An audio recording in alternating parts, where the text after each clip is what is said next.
మైనటువంటి సమయంలోకి వచ్చున్నాము. ఈరోజు మనకి వాక్య సందేశాన్ని పులుకూరి ఇమానియల్ పాస్టర్ గారు అందజేస్తారు. సమయాన్ని పాస్టర్ గారికి ఇద్దాము. పాస్టర్ గారండి, వందనాలు. 6:05 వరకు మీకు సమయం ఉంటుంది. వాక్య సందేశాన్ని అందజేయవలసిందిగా ఆహ్వానం. దేవునామానికి మహిమ కలుగును గాక. చేరవచ్చిన దేవుని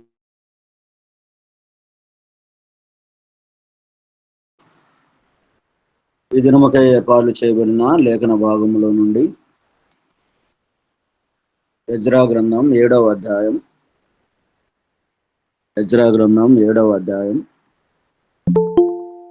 10వ వచనాన్ని చదువుకుందామండి. 10వ వచనాన్ని చదువుకుందాం. ఎజ్రా యెహోవా ధర్మశాస్త్రమును పరిశోధించి దాని చొప్పున నడుచుకొనుకును ఇశ్రాయేలులకు దాని కట్టడలను విధులను నేర్పుటకును దృఢ నిశ్చయము చేసుకున్నాను. ప్రేమగల తండ్రి, దయగల తండ్రి, మీ పరిశుద్ధమైన శ్రేష్టమైన మీ అత్యున్నతమైన నామమునకై స్తోత్రములయ్యా, స్తోత్రములు చెల్లిస్తూ ఉన్నా. మీ ప్రియకుమారుడు మా రక్షకుడైన యేసుక్రీస్తు వారి అమూల్యమైన శ్రేష్టమైన నామములు ఈ ప్రాతకాలపు వేళ మీ పాద సన్నిధికి రావటానికి మీరు ఇచ్చిన మంచి తరుణము కొరకై స్తోత్రం. రాత్రికాలపు వేళ మా దేహాలకు కావలసిన నెమ్మదిని, విశ్రాంతిని మీరు అనుగ్రహింపజేసి మరొక నూతన శుభదినాన్ని మాకందరికి మీరు బహుమతిగా మీరు అనుగ్రహింపజేసిన విధానం కొరకై స్తోత్రం. మేము పడుకొని నిద్రిస్తూ ఉన్నా మా గుండెను, మా అవయవాలను మీరు ఆపు చేయకుండా సక్రమంగా మీరు నడిపించి మరలా మేల్కొలిపి ఈ ప్రాతకాలపు వేరులో ప్రథముడైన నిన్ను ఆరాధించుటకు, మహిమపరచుటకు, ఘనపరచుటకు మీరు ఇచ్చిన మంచి తరుణము కొరకై స్తోత్రం. ఉదయకాలపు వేళ మీ పాద సన్నిధిలో చేరి యేసు వైపు చూచుతూనే ఆధ్యాత్మికమైన కార్యక్రమం ద్వారా అనేక సంవత్సరాలుగా, దినాలుగా ఇలాగూ గడుపుతూ ఆధ్యాత్మికమైనటువంటి తండ్రి జీవితంలో మేలును పొందుతూ, దీవెనలు పొందుతూ, ఆశీర్వాదాలు పొందుతూ ఉన్నటువంటి మమ్మల్ని అందరినీ మీరు కనికరించండి. ఈ శుభదినములో కూడా అలాగ మమ్మల్ని మీరు కలిపి తండ్రి ఏకము చేసి నీ మాటలు వినటానికి, ప్రార్థించడానికి, పాటలు పాడటానికి, నీ వాక్యాన్ని చదవటానికి మీరు ఇచ్చిన మంచి తరుణము కొరకై స్తోత్రం. చేరవచ్చిన నీ బిడ్డలందరినీ ప్రభువా మీరే చేతులెత్తి మీరు దీవించండి. ఉదయకాలపు పని బాటలు, ప్రయాణాలు ఎన్నో ఉన్నాయి. దాగిన ప్రతి కీడు నుంచి మీరు దూరము చేయండి. మరలా చక్కగా సాయంకాలపు వేళలో నిన్ను ఆరాధించే కృపను మాకు మీరు దయచేయండి. ఈ యొక్క జామును నిన్ను కలుసుకునే భాగ్యాన్ని మాకు మీరు దయచేస్తాను కూడా నమ్మచ్చు. కొన్ని మాటలు ప్రభావాన్ని మీ మాటలు వినిపించబడుతూ ఉండగా మందరిని మీరు దర్శించండి, ఆకర్షించండి. మా హృదయాలకు ఏ వాక్యం కావాలో మీరే సమృద్ధిగా మీరే వినిపింపజేస్తున్నకై గణపరుస్తూ యేసయ్య అతి ఉన్నతమైన నామములో అడిగి వేడుకుంటూ ప్రార్థిస్తూ నాము తండ్రి, ఆమేన్. మరొక వాక్య భాగాన్ని కూడా చదువుకుందామండి. ఎజ్రా గ్రంథం 7వ అధ్యాయం 10వ వచనాన్ని చదువుకున్నాం. అలాగే చదువుకున్న లేఖన భాగంలో 21వ అధ్యాయం, రాజుల గ్రంథం 21వ అధ్యాయం 24వ వచనాన్ని లేక 19వ వచనాన్ని చదివితే, నీవు అతన్ని చూసి ఇలాగూ ప్రకటించుము, యెహోవా సెలవిచ్చినదేమనగా, దీన్ని స్వాధీనపరచుకొనవలనని నీవు నాబోతును చంపితివి కదా. యెహోవా సెలవిచ్చినదేమనగా, ఏ పట్టణమందు, ఏ స్థలమందు కుక్కలు నాబోతు రక్తమును నాకెను, ఆ స్థలమందే కుక్కలు నీ రక్తమును నిజముగా నాకునని అతనితో చెప్పాను. ప్రభునందు ప్రియమైన దేవుని బిడ్డలారా, దైవ జనాంగమా, చేరవచ్చిన మీ అందరికీ మరొకసారి హృదయపూర్వక, ప్రేమపూర్వక వందనాలు తెలియజేస్తూ ఉన్నా. దేవుడి ఉదయకాల సమయంలో చక్కటి వాక్య భాగాలను, చక్కటి పాటలను, ప్రార్థనలను మనం చదవటానికి, వినటానికి, గ్రహించటానికి దేవుడు చక్కటి అవకాశాన్ని దేవుడు మనకు ఆయన అనుగ్రహింపజేశాడు. ఈ ప్రాతకాల సమయంలో ఎజ్రా గ్రంథములో నుండి ఒక వాక్య భాగాన్ని రాజుల గ్రంథంలో నుండి ఒక వాక్య భాగాలను మనం చదువుకున్నాం.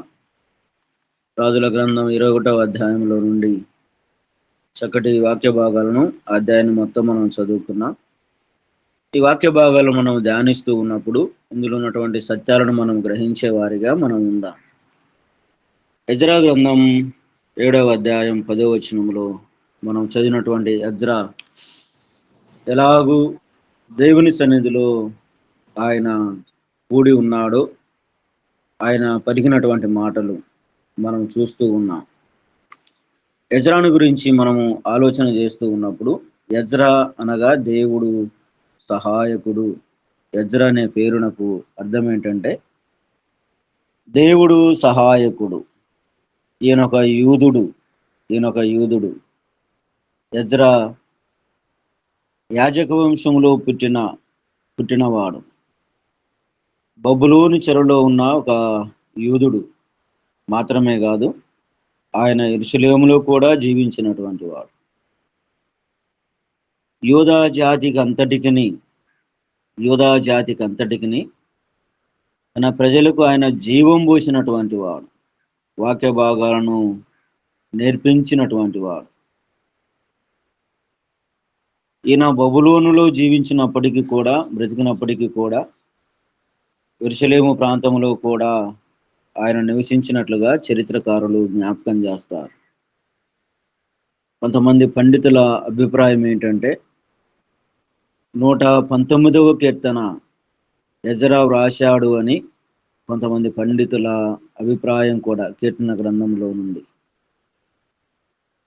ఎజ్రాను గురించి అనేకమైనటువంటి విశేషమైనటువంటి సంగతులు ఎజ్రా గ్రంథములోనే మనము తెలుసుకోవచ్చు. ఎజ్రా లేఖనముల యందు మంచి పట్టున్నటువంటి వాడు, మంచి ధర్మశాస్త్ర గ్రంథాలను ఎరిగినటువంటి వాడు, ప్రావీణ్యత కలిగినటువంటి వాడు మాత్రమే కాదు, గొప్ప ప్రార్థనాపరుడు కూడా మాత్రమే కాదు, గొప్ప సంస్కర్త కూడా. తను తాను దేవునికి సమర్పించుకొని తన జనాంగాన్ని అంతటిని దేవుని వైపు తిప్పినటువంటి వాడు ఈ ఎజ్రా జీవితంలో చాలా విశేషమైనటువంటి సంగతులు ఉన్నాయి. తనకంటే తన ప్రజలకు ఎక్కువగా దేవుని వాక్యాన్ని నేర్పించినటువంటి వాడు. మనం చదివినటువంటి లేఖన భాగాలలో మనం ఆలోచన చేస్తూ ఉన్నప్పుడు ఎజ్రా యెహోవా ధర్మశాస్త్రమును పరిశోధించి దాని చొప్పున నడుచుకొనుటకును ఇశ్రాయేలీయులకు దాని కట్టడలను విధులను నేర్పుటకును దృఢ నిశ్చయము చేసుకొనెను. దేవుడిచ్చినటువంటి ధర్మశాస్త్రాన్ని, దేవుడిచ్చినటువంటి ఆజ్ఞలను, దేవుడిచ్చినటువంటి ఆధిక్యతలను ఎజ్రా తన ప్రజలకు ఆయన వారికి నేర్పించడమే కాదు, తాను నేర్చుకొని, తాను జీవిస్తూ, తాను బ్రతుకుతూ, అలాగూ తన ప్రజలైనటువంటి వారికి, యూదా జనాంగానికి ఆయన నేర్పించిన విధానాలను దైవ గ్రంథములో మనం చూస్తూ ఉన్నాం. ఆయన అన్నటువంటి దృఢ నిశ్చయము చేసుకొనెను, దానిలో నుండి తొలగిపోకుండా, దానిలో నుండి వెడలిపోకుండా దాన్ని తన ప్రజలైనటువంటి వారికి నేర్పించేవాడిగా కనపడుతూ ఉన్నాడు. ఎజ్రా జీవితంలో, ఎజ్రా విధానములో మనం గమనిస్తూ ఉన్నప్పుడు తన ప్రజలను ఆయన సిద్ధం చేస్తూ, తన బాధ్యతలను ఆయన సిద్ధం చేస్తూ, ఎలా ప్రార్థించాలో కూడా తెలిసినటువంటి వాడు. చూడండి, 9వ అధ్యాయం ఎజ్రా గ్రంథం 9వ అధ్యాయం 6వ వచనములో మనం చదివితే, నా దేవా నా ముఖము నీ వైపు ఎత్తుకొనుటకు సిగ్గుపడి కిన్నుడనై ఉన్నాను. మా దోషములు మా తలలకు పైగా హెచ్చి ఉన్నవి. మా అపరాధము ఆకాశమంత ఎత్తుగా పెరిగి ఉన్నది. తనను తాను తగ్గించుకుంటూ తన పితరుల పాపం, వారు చేస్తున్నటువంటి విధానాలను కూడా దేవుని సన్నిధిలో ఒప్పుకున్న ఎజ్రాను మనం ఇక్కడ గమనిస్తాం. ఎలా ప్రార్థించాలో, ఎలా అభ్యర్థించాలో తెలిసినటువంటి వాడు. 9 ఏళ్ళు కూడా మనం చదివితే ఆయనకు చరిత్ర తెలుసు. 9వ అధ్యాయం 8 నుండి 9 వచనాల్లో మనం చదివితే తన కాలంలో తన ప్రజలు ఎలాగూ ఉన్నారో ఎరిగినటువంటి వాడు. తన జాతి, తన మతం లేక తన జాతి, తాను దేవుడు ఎలాగూ సహాయం చేయగలడో లేక ఆ విషయాలను ఆయన బతిమాలుకుంటున్నటువంటి విధానాన్ని కూడా మనం గమనించవచ్చు 9వ అధ్యాయంలోనే. ఇలాగ విశేషమైనటువంటి సంగతులను ఎజ్రా గ్రంథములో మనం చూస్తాం. 10వ అధ్యాయంలో కూడా మనం చదివితే వారు చేసినటువంటి విధానాలు, ఆ ఒప్పుకోలు విధానాలను మనం గమనిస్తాం. చూడండి, ఒక 2-3 మాటలు మీకు నేను జ్ఞాపకం చేయటానికి సిద్ధపడుతూ ఉన్నాను. మొదటి మాట, యెహోవా ధర్మశాస్త్రమును పరిశోధించుటకును. దేవుని వాక్యాన్ని, దేవుని సంగతులను పరిశోధించే వారిగా మనం ఉండాలి. యెషయా గ్రంథం 34వ అధ్యాయం 16వ వచనంలో అంటాడు కదా, యెహోవా గ్రంథమును పరిశీలించి చదువుకొనుడి. యెహోవా ధర్మశాస్త్రమును పరిశోధించుడి. గ్రంథకర్త భక్తుడైన యెషయా అన్నాడు, యెహోవా గ్రంథమును పరిశీలించి చదువుకొనుడి. ఈ మాట అలాగూ ఉంచి అపోస్తుల కార్యగ్రంథం 17వ అధ్యాయం 11వ వచనములో మనం చదివితే, ఒక మాట చదవండి. అపోస్తుల కార్యగ్రంథం 17వ అధ్యాయం 11వ వచనం. వీరు తెస్సలోనికలో ఉన్న వారి కంటే ఘనులయ్యుండిరి గనుక ఆసక్తితో వాక్యమును అంగీకరించి పౌలును సీలయును చెప్పిన సంగతులు అలాగున్నవో లేవో అని ప్రతిదినమును లేఖనములు పరిశోధించుచూ వచ్చిరి. ఆమేన్. దేవునికి స్తోత్రం. పాత నిబంధన గ్రంథములో యెహోవా గ్రంథమును పరిశీలించి చదువుకొనుడి.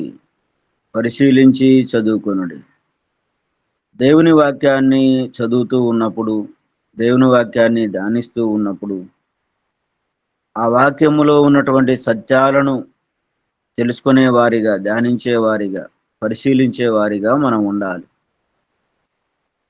క్రొత్త నిబంధన గ్రంథంలోనికి వచ్చేసరికల్లా అపోస్తలుడైన పౌలు జ్ఞాపకం చేసినటువంటి విషయాలు 17వ అధ్యాయం 11వ వచనములో, వీరు ఎవరు వీరు అని మనం గమనిస్తే, బెరియాలో ఉన్న క్రైస్తవులు, బెరియాలో ఉన్న సంఘం, బెరియాలో ఉన్న విశ్వాసులు పౌలు శీలలు చెప్పే విధానాలను లేక వాక్య భాగాలను, ఆ లేఖన భాగాలు ఉన్నవో లేవో అని వారు వాటిని గురించినటువంటి సంగతులు తెలుసుకునేవారు.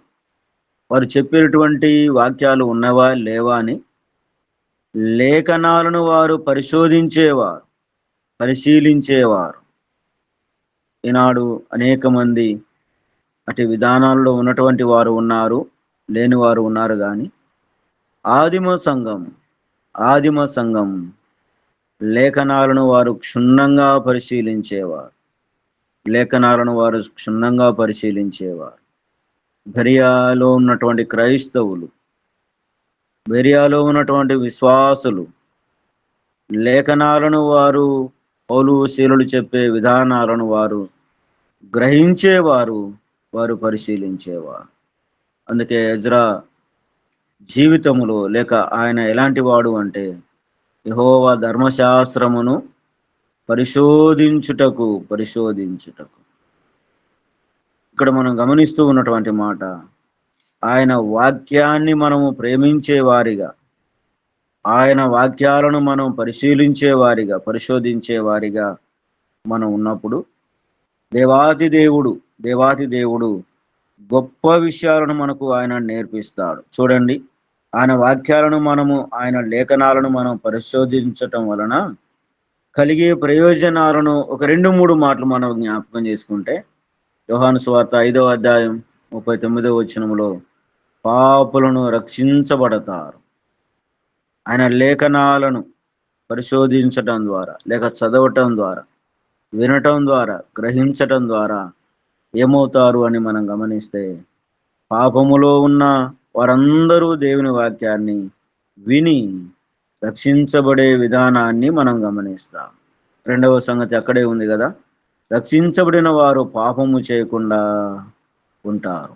119వ కీర్తన 9వ వచనంలో మనం చదివితే, 119వ కీర్తన 9వ వచనంలో ఆ విషయాలను మనము గమనించవచ్చు కదండి. ఇలాగ మనము లేఖనాలను చదివేవారిగా, పరిశోధించేవారిగా ఉంటే వారు పాపములో ఉన్నటువంటి వారు పరిశుద్ధులవుతారు. లేఖనాలను చదివినప్పుడు, విన్నప్పుడు, గ్రహించినప్పుడు ప్రభు వారితో మాట్లాడతాడు. వాక్య రూపంగా పరిశుద్ధాత్మ దేవుడు వారిని దర్శిస్తాడు, వారిని ఆకర్షిస్తాడు. వాక్యం వైపు, ప్రభు వైపు మనసు పెట్టి ఆలకిస్తే ప్రభు వారిని ఆకర్షించి తన వైపు మళ్ళే వారిగా, తన వైపు త్రిప్పుకునే వారిగా పరిశుద్ధాత్మ దేవుడు ఇక్కడ సహాయం చేస్తాడు. ఆయన లేఖనాలను పరిశోధిస్తూ ఉన్నప్పుడు, చదువుతూ ఉన్నప్పుడు అనేకమైనటువంటి గొప్ప సంగతులు, గొప్ప విషయాలను దేవుడు ఇక్కడ జ్ఞాపకం చేస్తాడు. 2వ సంగతి మనం ఆలోచన చేస్తే, లేఖనాలను పరిశోధించాలి. 2వ సంగతి అక్కడే 7వ అధ్యాయం 10వ వచనంలోనే మనం చదువుతూ ఉన్నటువంటి మాట, యెహోవా ధర్మశాస్త్రము చొప్పున నడుచుకోవాలి. దేవుని ధర్మశాస్త్రము చొప్పున నడుస్తూ ఉన్నప్పుడు, వాక్యాన్ని మనం ఆ చెప్పినటువంటి విధానంలో మనం నడుస్తూ ఉన్నప్పుడు దేవుడు మనమును ఆయన బలపరిచేవాడిగా మనకు కనపడతాడు. వాక్య ప్రకారం నడవాలి. 1వ కీర్తనలో మనం చదవచ్చు కదా, దుష్టుల ఆలోచన చొప్పున నడవక, పాపుల మార్గమున నిలవక, అపహాసకులు కూర్చుండు చోటను కూర్చుండక. నడవకూడదు, కూర్చోకూడదు, అలాగ జీవించకూడదు. అదే దేవుడు జ్ఞాపకం చేసిన విధానాన్ని ఈనాడు అనేక మంది అనుసరించాలి అంటే ఏం చేయాలి అని మనం ఆలోచన చేస్తే, యెహోవా ధర్మశాస్త్రము చొప్పున నడుచుకోవాలి. దేవుడిచ్చినటువంటి వాక్యము చొప్పున, దేవుడిచ్చినటువంటి మాటల చొప్పున మనము నడుచుకోవాలి. నడుస్తూ ఉన్నప్పుడు ఆ విధానాలు, లేక ఆ ప్రమాదాలు, ఆ భయాలు మన నుంచి దూరం. ఒక విధంగా మనం ఆలోచన చేస్తే 21వ అధ్యాయాన్ని మనం చదువుకున్న, రాజుల మొదటి గ్రంథం 21వ అధ్యాయంలో మనం చదువుకున్నప్పుడు, అహాబు గొప్ప రాజు. ఒక అన్యురాలుని వివాహమాడినప్పుడు, ఇజబేలును వివాహమాడినప్పుడు, ఆమె అయితే మరొక విధానంలో ఉంది, కానీ తన పతనానికి తానే దారి తీసుకుంది. తన గొవ్వి తానే తవ్వుకున్నట్లుగా తన పతనానికి తానే మూలం వేసుకుంది. అది ఆరంభం అని మనం చెప్పవచ్చు. ఎందుకంటే ఒక మంచి నాబోతును అన్యాయంగా, అక్రమంగా, అబద్ధ సాక్ష్యాలు నిర్మించి, సృష్టించి, రాజు కదా, రాణి కదా, ఏదైనా చేయటానికి సంసిద్ధం ఉంది. ప్రజలందరూ వారి మాట వినేవారిగా ఉన్నారు.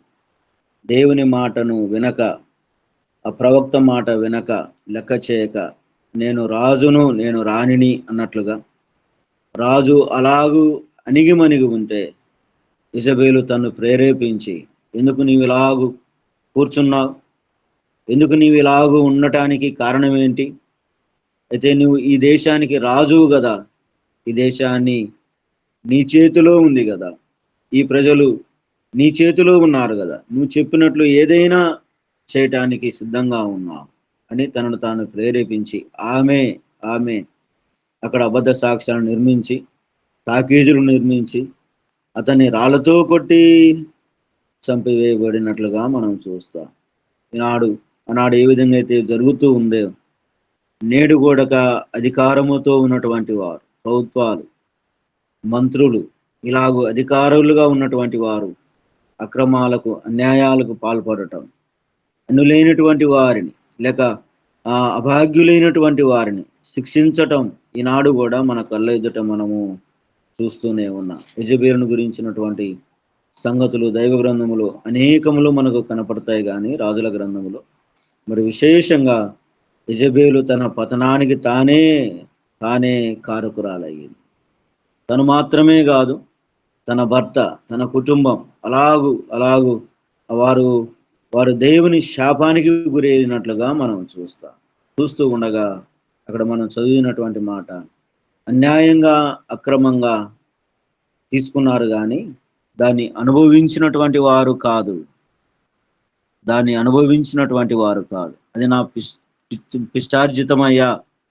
పిత్రార్జితమయ్యా, నేను దానిని అమ్మకూడదు, ఎవరికి ఇవ్వకూడదు అని ధర్మశాస్త్ర గ్రంథములో తెలియజేసినటువంటి విధానాన్ని మనం గమనిస్తాం. దాన్ని అనుసరిస్తూ నేను దాన్ని ఎవరికి ఇవ్వకూడదు, నా పిత్రార్జితం కదా, దాన్ని నేను అమ్మకూడదు, ఇవ్వకూడదు అంటే దౌర్జన్యంగా తన పొలాన్ని లాక్కోవటమే కాదు, నిర్దాక్షిణ్యంగా తన ప్రాణాన్ని తీసినట్లుగా దైవ గ్రంథంలో మనం చూస్తాం. దానికి ప్రతిఫలంగా ప్రవక్త ఒక చక్కటి మాటను జ్ఞాపకం చేస్తాడు కదా. మనం చదువుకున్న 19వ వచనంలో అంటాడు కదా, నాబోతుకు ఏ విధంగా అయితే చనిపోయాడో అదే స్థలములో అదే ప్రాంతములో యెహోవా సెలవిచ్చినదేమనగా, ఏ స్థలమందు కుక్కలు నాబోతు రక్తమును నాకెనో ఆ స్థలమందే కుక్కలు నీ రక్తమును నిజముగా నాకునని అతనితో చెప్పాను. అహాబుకు భయం. ఈ రాజుల గ్రంథాలలో యెజెబెలును గురించి మనకు అనేకమైనటువంటి సంగతులు మనం జ్ఞాపకం చేసుకోవచ్చు. 450 మంది బయలు ప్రవక్తలను పెంచి పోషించినటువంటి యెజెబెలును మనం గమనిస్తాం. క్రూరురాలు, హంతకురాలు. ఆమెను గురించినటువంటి చాలా సంగతులు ఉన్నాయి, ధ్యానించవచ్చు. ఎవరికి భయపడినటువంటిది, ప్రవక్తలను చంపించాలని, ప్రవక్తలను దైవజనులు ఉండకూడదని కంకణం కట్టుకున్నటువంటిది. ఇలాగ ఎన్నో విషయాలు మనం గమనించవచ్చు. కానీ 22వ అధ్యాయంలో మనం గమనిస్తే ఏ స్థలమందైతే నాబోతు చనిపోయాడో, రక్తం చిందించబడిందో అదే ప్రాంతములో, అదే ప్రదేశములో అహాబు మరణించటం మనము చూస్తాం. 38వ వచనంలో, 22వ అధ్యాయం 32వ వచనంలో చాలా విషయాలు, సంగతులు 21వ అధ్యాయం, 22వ అధ్యాయం, అలాగే రాజుల గ్రంథం 16వ అధ్యాయంలో మనం చదవచ్చు కదండి. అలాగైతే చేసినటువంటి పాపం ఎక్కడికి పోదు, చేసినటువంటి దానికి శిక్ష అనుభవించాలి. అలాగే యెజెబెలు చేసింది నాబోతుని గురించి అహాబు జరిగించాడు. వారిరువురు కఠినంగా మరణించినట్లుగా దైవ గ్రంథంలో మనం చూస్తాం. మరి విశేషమైనటువంటి సంగతి, ఒక మాట మనం ఆలోచన చేస్తే, ఆయన శత్రువులు ఎవరు చంపకుండా మారువేషములో ఉంటాడు అహాబు. దేవుని సంకల్పం, దేవుని చిత్తం కదండి. మారువేషములో ఉన్న, రాజు వేషములో ఉన్న యెహోషాపాతును వదిలివేస్తారు కానీ గుర్తుబట్టి. కానీ అహాబు ఎలా మరణిస్తాడు అంటే, ఒక సైనికుడు గురి చూడకనే కొడతాడండి. గురి చూడకనే, ఏదో అన్నట్లుగా గురి చూడకనే బాణం వేస్తే ఆ బాణం అహాబు గుండెల్లో దిగుతూ ఉంది. భయం వేసింది, వెళ్ళు అన్నాడు, రథములోనే చనిపోయాడు. రథములోనే చనిపోతే ఆ రథం వెంబడి వచ్చినటువంటి ఆ రక్తం కిందికి వెళ్ళింది, దాన్ని కుక్కలు వచ్చి నాకినట్లుగా మనం చూస్తాం. చూసారా? దేవుని శిక్ష తప్పించుకోవటం వీలు లేదు. దేవుని కనుదృష్టిలో నుండి తప్పించుకోవటం ఎవరికి అసాధ్యమైనటువంటి పని. మనుషుల నుంచి తప్పించుకోవచ్చు, మనుషుల నుంచి నేను తెలివిగా జ్ఞానం ఉంది నాకు తప్పించుకోవచ్చు, కానీ దేవుని కనుదృష్టి నుంచి తప్పించుకోవటం ఏ ప్రపంచములో ఉన్న ఏ మానవునికి వీలైనటువంటిది కాదు. శక్తి లేదు, బలం లేదు, అది సాధ్యమే. ఎందుకంటే ఆయన దేవుడు, ఆయన అత్యున్నతమైన సింహాసనమందు ఆసీనుడైనటువంటి వాడు.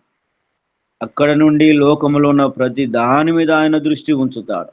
ఆయన కనుదృష్టి నుంచి ఏదీ తప్పించుకోలేదు. ఏ మానవుడు కూడా తప్పించుకోలేదు. ప్రభు అంత గొప్పవాడు, అంత మహనీయుడైనటువంటి వాడు అయినప్పటికీ కూడా దేవుడు మానవాళిని ప్రేమించి మనిషిలో ఉన్న పాప శాపాన్ని దూరము చేయటానికి ప్రభు అయిన యేసుక్రీస్తు వారు అక్కడి నుండి ఇక్కడికి దిగి వచ్చాడు. ఉన్నతమైన స్థానాన్ని వదిలిపెట్టి, అత్యున్నతమైన సింహాసనాన్ని వదిలిపెట్టి, అత్యున్నతమైన స్తుతిని వదిలిపెట్టి, ఆరాధనను వదిలిపెట్టి భూమి మీదికి ఆయన దిగి వచ్చాడు.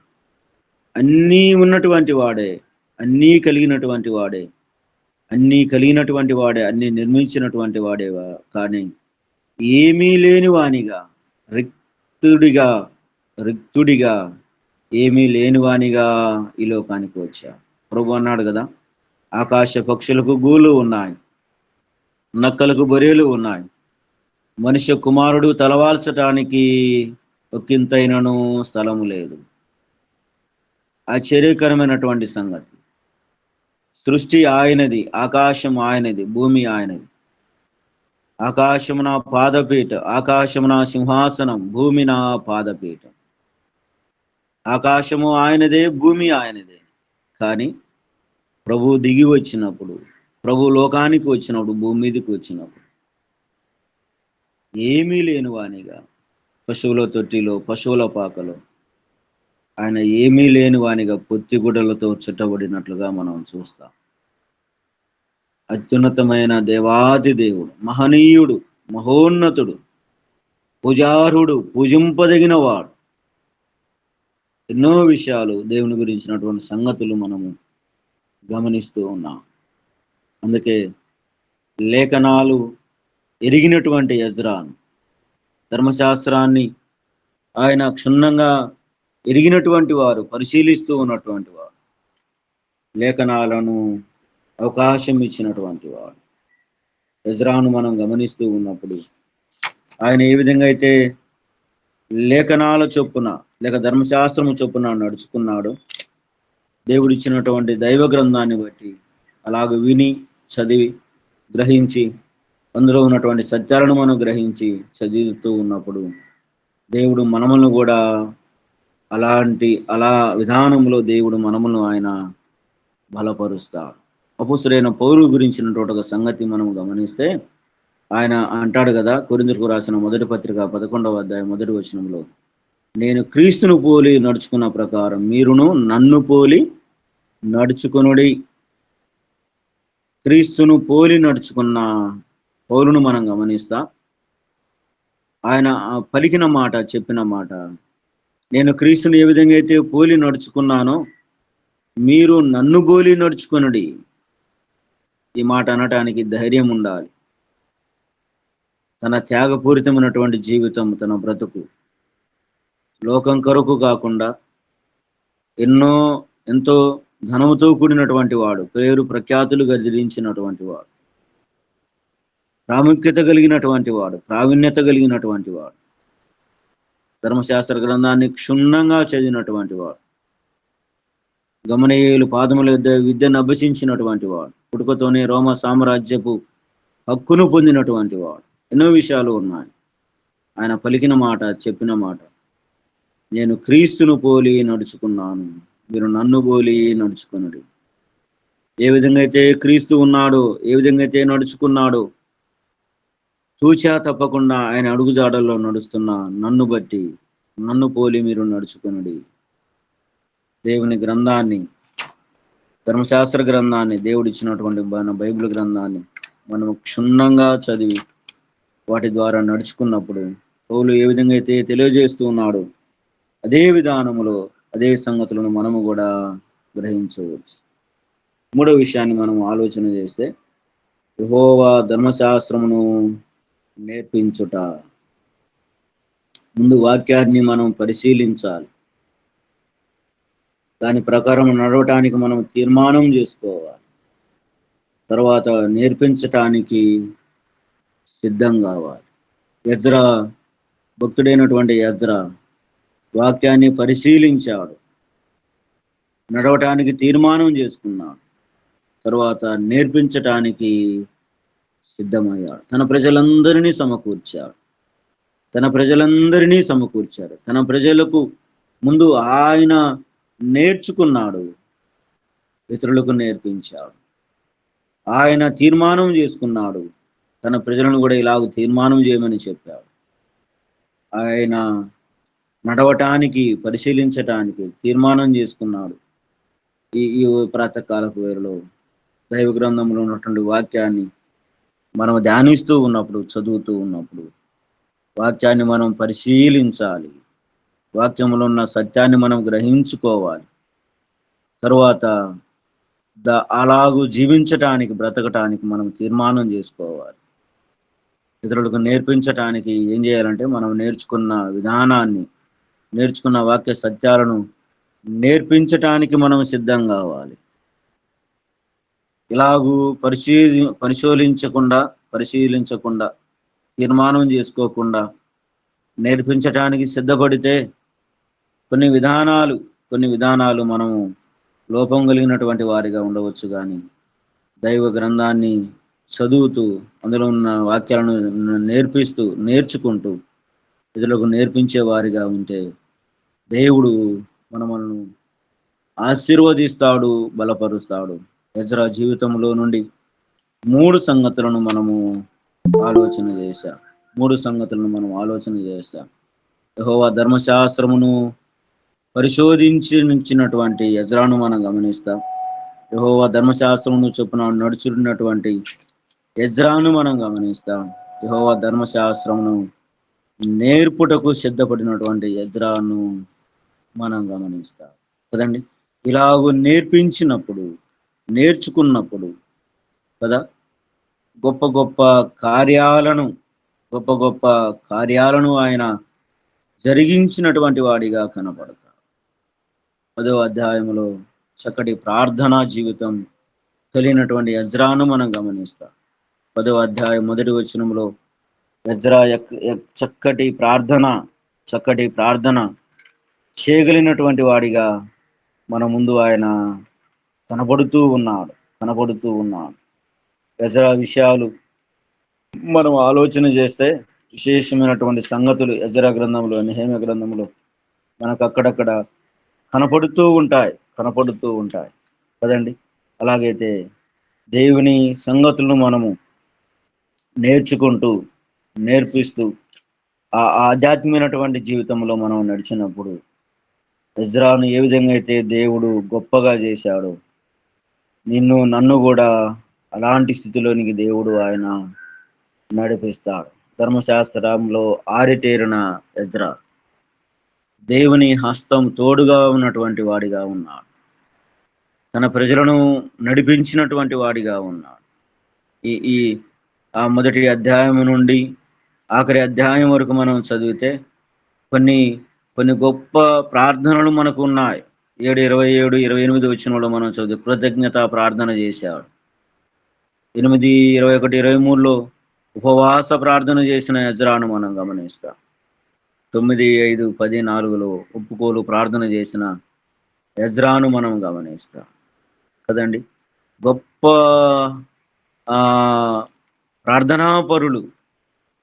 గొప్పగా ప్రార్థనాపరులు వారు ప్రార్థించారు, వారు నడిచారు, వారి నడతల్లోనే ఇతరులను నడిపించినట్లుగా మనం చూస్తూ ఉన్నాం. అలాగైతే దేవుడు మనకిచ్చినటువంటి లేఖన భాగాలను, దేవుడు మనకిచ్చినటువంటి ఆ వాక్య సత్యములో మనం నడిచినప్పుడు దేవుడు మనమలను కూడా అలాగూ చక్కగా దేవాతి దేవుడు మనమను ఆయన నడిపిస్తాడు. ఒక 2-3 విషయాలు మరలా మనం ఆలోచన చేస్తే, ఎజ్రా ఎంత దృఢ నిశ్చయముతో ఉండటానికి తీర్మానం చేసుకున్నాడు, అలాగే కొందరి భక్తులు కూడా అలాగూ దృఢ నిశ్చయముతో దేవుని వైపు ఎదురు చూసినట్లుగా మనం చూస్తాం. సొదొమ గొమొర్రా పట్టణమును లోతును రక్షించే సమయములో అబ్రహాము గారు ఎంత వేగంగా స్పష్టమైనటువంటి తీర్మానం చేశాడో, అలాంటి ప్రార్థనా జీవితం ఆనాడు భక్తులు కలిగి ఉన్నారు. మోషే 40 ఏళ్ల ప్రాయములో వయస్సులో ఐగుప్తు ధనాన్ని వదిలిపెట్టాడు, అధికారాన్ని వదిలిపెట్టాడు, వైభవాన్ని వదిలిపెట్టాడు, సంతోషాన్ని సుఖాన్ని వదిలిపెట్టాడు. కారణం, క్రీస్తు విషయమై నింద గొప్ప భాగ్యమని ఆయన ఎంచుకున్నాడు. ఒకవేళ ఫరో లాంటి రాజు అయితే ఇన్ని విశేషమైనటువంటి సంగతులు, మోషే గురించినటువంటి సంగతులు మనం వినవలసినటువంటి పని లేదు, చదవలసినటువంటి పని లేదు, అసలు లేకుండానే ఉండవచ్చు.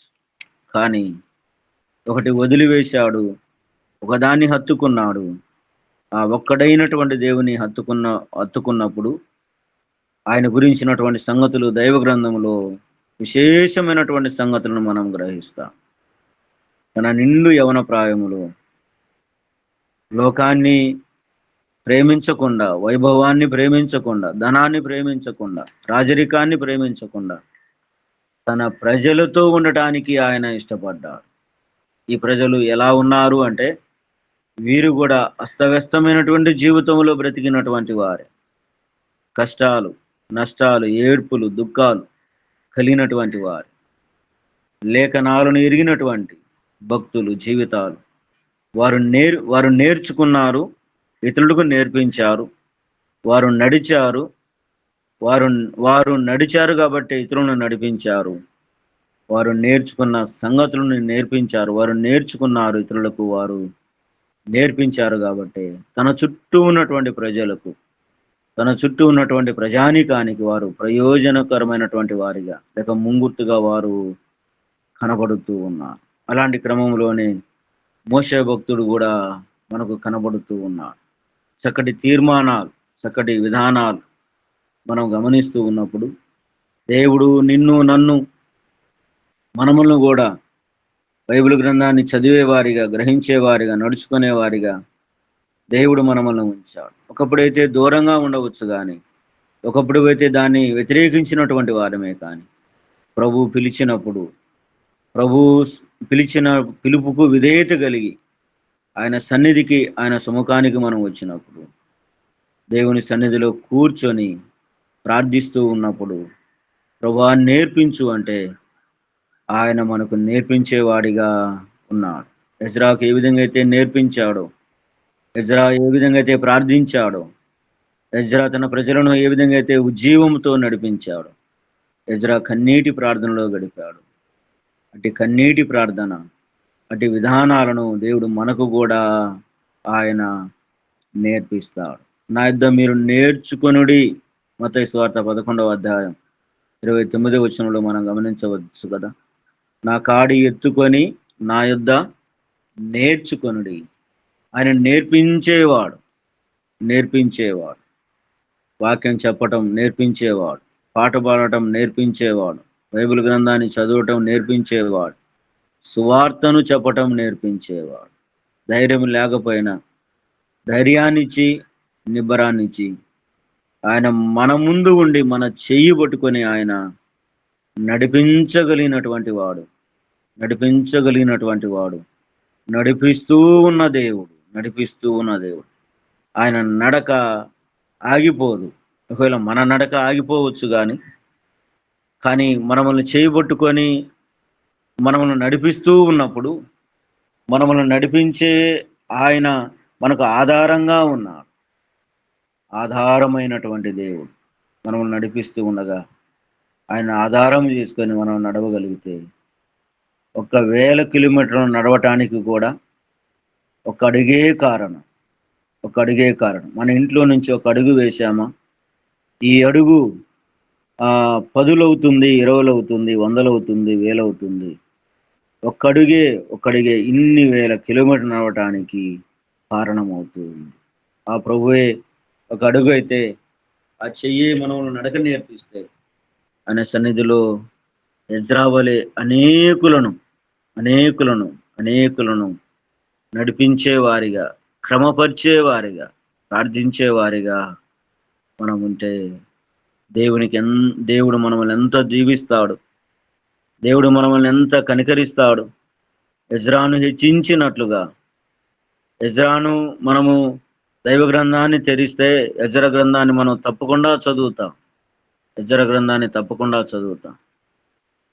గ్రంథాన్ని చదువుతూ ఉన్నప్పుడు ఆయన చేసిన కార్యాలు, ఆయన చేసిన విధానాలు, తన ప్రజల కొరకై, తన కొరకై నడిపించినటువంటి విధానాలు, ప్రభు సన్నిధికి నడిపించినటువంటి విధానాలు మనం గమనించవచ్చు. దేవాతి దేవుడు మనకు కూడా చక్కటి భాగ్యాన్ని దేవుడు అనుగ్రహింపజేశాడు. మనము కూడా ఎజ్రా వలె చదవాలి, చదివించాలి. అనేక మంది ప్రజలను ప్రభు వైపు నడిపించాలి. మనము నడుస్తూ అనేక మంది ప్రజలను కూడా నడిపించాలి, వారికి నేర్పించాలి. ఆయన నేర్చుకున్నాడు, మనము కూడా నేర్చుకున్నటువంటి వాక్యాలను, తెలుసుకున్నటువంటి సత్యాలను ఇతరులకు బోధించి ఆ బోధ ప్రకారం ఇతరులను మనం నడిపించే వారిగా మనం ఉండాలి.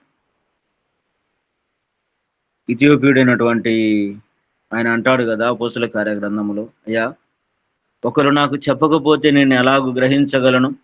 ఫిలిప్ అన్నాడు, అయ్యా నువ్వు చదువుతుంది నీకు అర్థమవుతుందా అంటే, ఒకరు చెప్పకపోతే నేను ఎలా గ్రహించగలను అంటాడు. నిజమే, అనేక మంది ఈనాడు చెప్తే ప్రభు వైపు వచ్చేవారు అనేక మంది ఉన్నారు. చాలా మంది, అయ్యా మాకు వాక్యం అందటం లేదు, మాకెవరు చెప్పేవారు లేరు, ఇంత మంచి దేవుని గురించి మాకు చెప్పేవారు చాలా మంది లేరయ్యా అనేవాళ్ళు ఉన్నారు. మనమేమో చాలా మంది అందరికీ తెలుసు అనుకుంటాం, కానీ చాలా మందికి దేవుని గురించినటువంటి సంగతులు వివరంగా విపులంగా చెప్పేవారు ఈనాడు తక్కువైపోయారు. వారికి చెబితే దేవుని సన్నిధికి రావటానికి, వారి పాపాలు ఒప్పుకోవటానికి, ప్రభువును వారు స్వరక్షకునిగా అంగీకరించడానికి ఈనాడు అనేక మంది సిద్ధపడ్డారు. ఎజ్రా జీవితం సాదృశ్యంగా కనపడుతూ ఉంది. ఎజ్రా నడిపింపు సాదృశ్యంగా కనపడుతూ ఉంది. ఎజ్రా గారి ప్రార్థన మనకు ఒక మంచి అడుగు వేసేవారిగా, ముందుకు నడిపించబడే ప్రార్థన మనం చేయగలిగితే ఎజ్రా వలె అలాగూ మనములను కూడా దేవుడు సిద్ధం చేశాడు. ఎజ్రాకు ఆనాడు యూదులకు సువార్తను ప్రకటించమని చెబితే ఈనాడు అనేక మంది ప్రజలు భారతదేశంలో లేక మన చుట్టూన్నటువంటి ప్రాంతంలో, మన చుట్టూన్నటువంటి బంధువులు, రక్త సంబంధికులు, స్టాఫ్ అనేక మందికి, మన పక్కన ఉన్నటువంటి వారికి యేసు ప్రభు దేవుడు అని పరిచయం చేసే గొప్ప భాగ్యాన్ని దేవుడు ఇచ్చాడు. యేసు నామములో ఉచ్చరించబడితే, తెలియజేస్తే అట్టి వారిని దేవుడు స్వస్థపరిచిన విధానాలు మనం గమనించవచ్చు. ఆయన నామాన్ని స్మరిస్తేనే బాగు చేస్తే, ఆయన గొప్పతనాన్ని మనము జ్ఞాపకం చేస్తే, తెలియజేస్తే ఇంకెంత గొప్ప విషయాలను, గొప్ప ఆశీర్వాదాలను దేవుడు మనకు ఆయన అనుగ్రహింపజేస్తాడు. జీవితంలో నేర్చుకున్నటువంటి విధానాలు, తెలుసుకున్నటువంటి విధానాలు అనుసరించి, అవలంబించి మనము కూడా ఎజ్రా వలె దేవుడు దీవిస్తాడు, ఆశీర్వదిస్తాడు. అతి మహాకృప, గొప్ప కృపను దేవుడు మనకు ఆయన అనుగ్రహించు అంటే నడవాలి, జీవించాలి, బ్రతకాలి. దేవుడు మనకు కూడా ఆయన అనుగ్రహింపజేస్తారు. అతి గొప్ప కృపతో నింపబడదాం, అతి గొప్ప భాగ్యముతో నింపబడదాం, అతి దృఢ నిశ్చయముతో నడుద్దాం. అలాంటి కృప దేవాతి దేవుడు మనందరికీ ప్రాతకాల సమయంలో ఆధ్యాత్మికమైనటువంటి కార్యక్రమం నడిపించబడుతున్నటువంటి మనకు దేవాతి దేవుడు అట్టి కృపా దేవుడు మనందరికీ దయచేయునుగాక. సమయం ఇచ్చినటువంటి దైవజనుల కుటుంబాలకును, అందరికీ ప్రభునామములు శుభాభివందనాలు తెలియజేస్తూ నా మాట నేను ముగిస్తూ ఉన్నాను. అయ్యగారు వందనాలు. చేరవచ్చిన మీ అందరికీ ప్రభు నామములు వందనాలు. వందనాలండి. ఆమె సూటిగా గుండెలలోకి చొచ్చుకొని పోవునట్లు చేటు తెచ్చు పాపములు ఒప్పుకొన చేయునట్లు నేర్చుకొనుటకు నీ యొద్ద యేసు కూర్చుండి విందునయ్యా. నేర్పించు యేసయ్యా, నేర్పించు యేసయ్యా, నా మంచి బోధకుడా. నేర్పించు, నేర్పించు. ఎజ్రా 119వ కీర్తన ఎజ్రా రాసినట్టుగా పండితుల అభిప్రాయం. 119వ కీర్తన 176 వచనాలు ఉంటాయి. ప్రతి వచనము 2 లైన్లు. మొదటి లైన్లో దేవుని స్తుతించుట, 2వ లైన్లో ధర్మశాస్త్రము, న్యాయ విధులు, కట్టడలు అని వర్ణించుట. 176 వచనాల్లో ఎజ్రా ధర్మశాస్త్రమును బహుగా ప్రేమించినవాడు, ఆయన కట్టడలను ధ్యానించినవాడు, ప్రార్థించినవాడు. వారి పాపములను ఒప్పుకొనినవారు, పాపరహితులైన పితరుల దోషమును ఒప్పుకొనినవారు. ఎజ్రా, నెహేమ్యా, దానియేలు. ధర్మశాస్త్ర గ్రంథములో గొప్ప గొప్ప భక్తులు ఉన్నారు. మనము కూడా ఎజ్రా వలె కూర్చుండక, వినక, నడుచుకొనక దేవుని ధర్మశాస్త్రము నందు ఆనందించు ధన్యుల వలె మనము ఉందాం. దేవునికి స్తోత్రం. ప్రియులారా, నాజరే పాస్టర్ గారి కొరకు చీరాల వాస్తవ్యులు మొన్న మంగళవారం నాడు సిస్టర్ రూత్ గారు మధ్యాహ్నం ఎండవేళ 1:30 1:30 ప్రాంతంలో నాకు ఫోన్ వచ్చింది. అయ్యా, నాజరే పాస్టర్ గారు ఎక్కడున్నారు, ఏ వార్డులో ఉన్నారు? మహాసముద్రం వంటిది గుంటూరు గవర్నమెంట్ హాస్పిటల్. అడిగారు. నేను ఫాలోఅప్ చేశాను. విశాఖపట్నంలో ఉండి అమ్మగారు రూత్ గారు, కెజియా సిస్టర్ గారు అమెరికాలో ఉండి వారి సిస్టర్ని, చెల్లిని పంపించారు. వారు మధ్యాహ్నము ఎండవేళ ఆయాసపడుతూ, రొప్పుతూ, మధ్యాహ్నపు ఎండను లక్ష్యం చేయక వారి అన్నవలే నాజరే పాస్టర్ గారు సహోదరుని వలె, క్రిస్టియన్ కల్చర్లో సిస్టర్ బ్రదర్ అనుకుంటాం. అయితే నిజమైన సంబోధన ఏమిటంటే సహోదరుడు. బైబిల్ భాషలో సహోదరుడు, అయితే వాడుక భాషలో అన్న లేక తమ్ముడు, తోబుట్టువు. తోబుట్టువు ఎలా తోబుట్టువయ్యాడు? క్రీస్తు రక్తములో రక్త సంబంధము కలిగి ఉన్నారు. మంచి ఎండను కాదని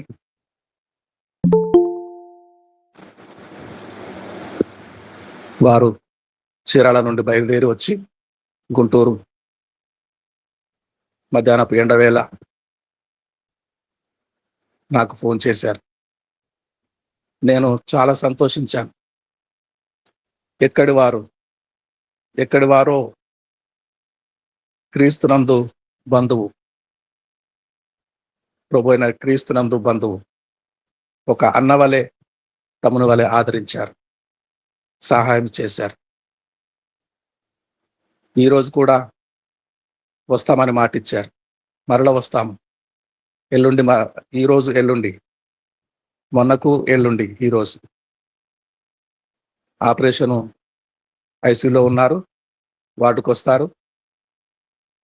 వార్డుకు వచ్చిన తర్వాత మరల వస్తాను. ఇప్పుడు తమ్మగారు ప్రేమ కలిగి మంచి హృదయంతో సహాయం చేస్తున్నారు. శాంతకుమార్ గారు ఆర్థికంగా సహాయం చేశారు. పద్మావతి గారు సహాయం చేశారు. దీన సేవకులని నాజరే గారిని ఆదుకోవటానికి ముందుకు వచ్చిన సిస్టర్ కేజీఏ గారికి, సిస్టర్ రూత్ గారికి, సిస్టర్ పద్మావతి గారికి, అలాగే శాంతకుమార్ గారికి నిండు హృదయముతో ధన్యవాదములు తెలియచేస్తున్నాను. శాంతకుమార్ గారు మీరు ఒక మాట ప్రార్థన చేయండి. శాంతకుమార్ గారు మీరు ఒక మాట ప్రార్థన చేయండి విన్న వాక్యం కొరకు, అలాగే నాజర్ పాస్టర్ గారి కొరకు ప్రార్థన చేయండి.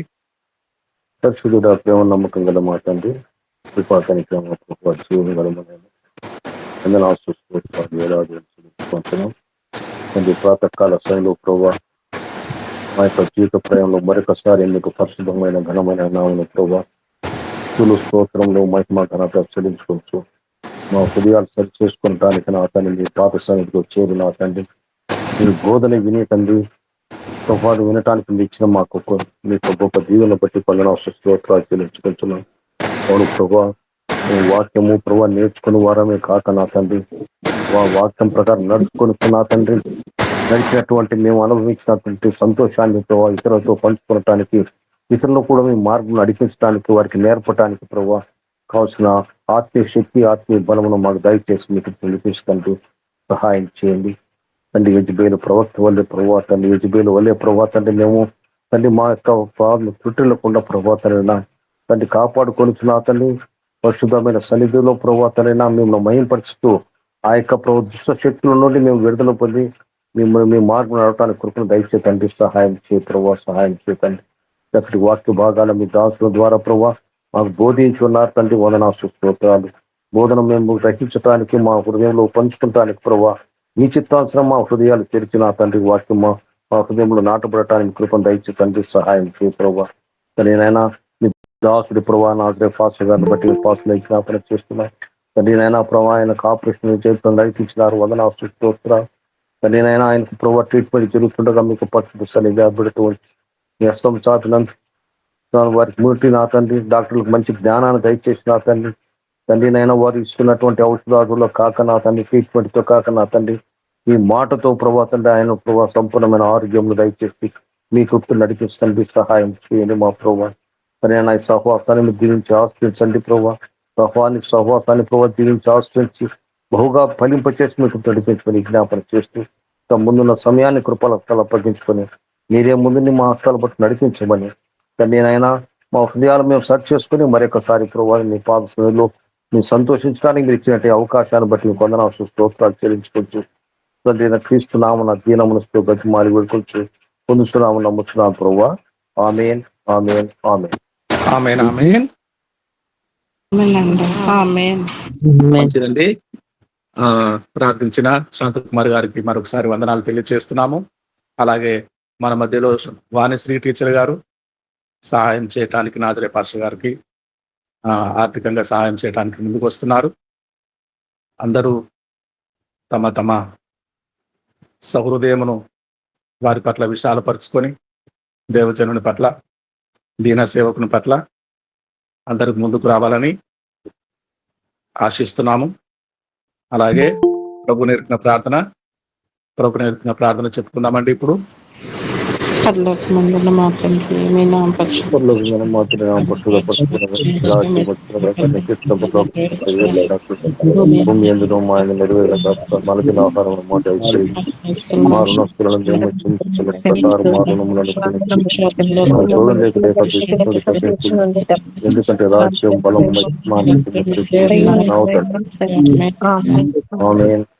ఆమేన్ ఆమేన్. చక్కని వాక్యం అందించిన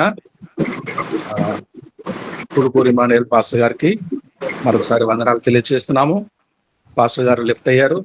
ఇప్పుడు యాకోబు పాస్టర్ గారు ఆశీర్వాదం విడుదల చేయండి. ఓకే అయ్య గారు. మన తండ్రి అయిన దేవుని కృపయు, కుమారుడైన యేసు క్రీస్తు ప్రేమయు, పరిశుద్ధాత్మ సన్నిధి సహవాసము చేరువచ్చిన మనందరికీ సదా తోడై ఆమేన్. ఆమేన్ ఆమేన్ ఆమేన్. అందరికి వందనాలండి. అందరికి వందనాలండి. God bless you. రండి, ఇప్పుడు హిందీ సభ ప్రారంభిస్తాము. आइए हमारे बीच में जगदीशपुर बेतिया जिला से, बिहार से पास्टर विश्वनाथ प्रसाद जी तैयार हैं, हमारे नेतृत्व करेंगे वो, ताकि हम हिंदी सभा आरंभ करने जाएंगे। पास्टर जी विश्वनाथ प्रसाद जी, आपका स्वागत है। धन्यवाद धन्यवाद धन्यवाद धन्यवाद धन्यवाद। सर्वसम्मति पापा जी, स्वर्ग और धरती के स्वामी, पिता पुत्र पवित्र आत्मा, सनातन के प्रभु यीशु पापा के नाम से मंडली के साथ दीन और नम्र बन के खुदावन आपके अनुग्रह के सिंहासन में आए। आप ही से बल